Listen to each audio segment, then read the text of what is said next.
કંટાસર ગામમાં loan recovery એજન્ટો દ્વારા મકાનની રિકવરી કરવા જતા વૃદ્ધને લાગી આવતા અચાનક જ તબિયત લથડતા 108 દ્વારા મહુવા સરકારી જનરલ હોસ્પિટલમાં ખસેડવામાં આવ્યા હતા.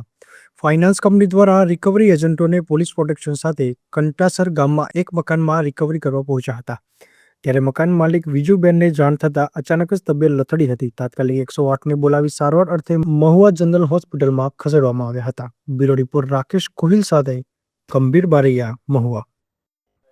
મનજીભાઈ બાપાનું નામ છે અને લોનની તકલીફ હતી અને લોન મોટભાઈએ લીધી અમને કંઈ ખબર નથી.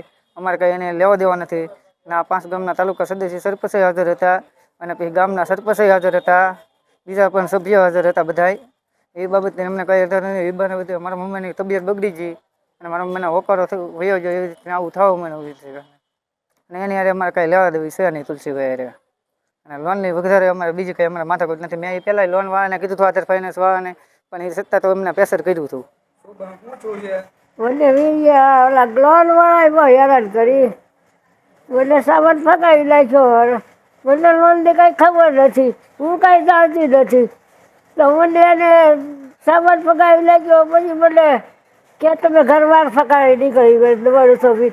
પછી મને કે તમે નીકળી જાઓ ઘરમાં સામાન ફગાવી કે બધું લઈ લો. હું પછી મને કાંઈક થઈ ગયું, મને કાંઈ ખબર નથી. પછી હું કર્યું એ